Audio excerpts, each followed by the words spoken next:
तीन कोर्ट्स का आज हमने फाउंडेशन स्टोन का सेरेमनी कंप्लीट किया है, संपन्न हुआ है.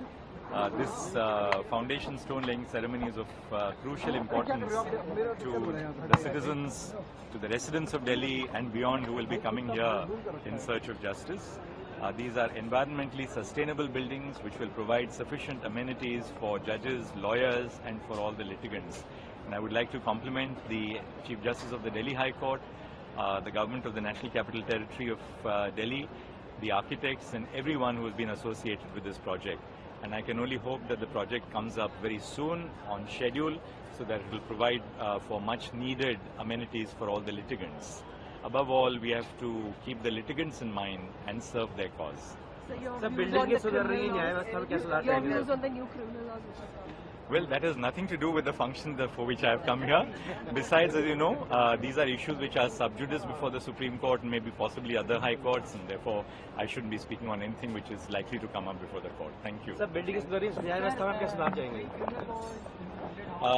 बिल्डिंग के साथ हम टेक्नोलॉजी का उपयोग कर रहे हैं. टेक्नोलॉजी के माध्यम से हम सामान्य नागरिक के लिए शीघ्र न्याय पहुंचा सकते हैं, चाहे ई फाइलिंग हो, डिजिटाइजेशन हो, लाइव स्ट्रीमिंग हो, वीडियो कॉन्फ्रेंसिंग हो, तो काफ़ी सुधार हो रहा है. सुप्रीम कोर्ट में हम आर्टिफिशियल इंटेलिजेंस का प्रयोग करने जा रहे हैं ताकि आर्टिफिशियल इंटेलिजेंस के माध्यम तीन कोर्ट्स का आज हमने फाउंडेशन स्टोन का सेरेमनी कंप्लीट किया है, संपन्न हुआ है.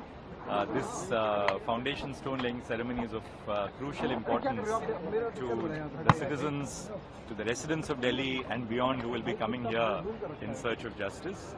These are environmentally sustainable buildings which will provide sufficient amenities for judges, lawyers and for all the litigants. And I would like to compliment the Chief Justice of the Delhi High Court, the government of the National Capital Territory of Delhi, the architects and everyone who has been associated with this project. And I can only hope that the project comes up very soon on schedule so that it will provide for much needed amenities for all the litigants. Above all, we have to keep the litigants in mind and serve their cause. Your views on the new criminal laws? Well, that has nothing to do with the function for which I have come here. Besides, as you know, these are issues which are sub judice before the Supreme Court and maybe possibly other high courts, and therefore I shouldn't be speaking on anything which is likely to come up before the court. Thank you. Sir, building के न्याय व्यवस्था में क्या सुधार चाहेंगे? Building के साथ हम टेक्नोलॉजी का उपयोग कर रहे हैं. टेक्नोलॉजी के माध्यम से हम सामान्य नागरिक के लिए शीघ्र न्याय पहुंचा सकते हैं, चाहे ई फाइलिंग हो, डिजिटाइजेशन हो, लाइव स्ट्रीमिंग हो, वीडियो कॉन्फ्रेंसिंग हो, तो काफ़ी सुधार हो रहा है. सुप्रीम कोर्ट में हम आर्टिफिशियल इंटेलिजेंस का प्रयोग करने जा रहे हैं ताकि आर्टिफिशियल इंटेलिजेंस के माध्यम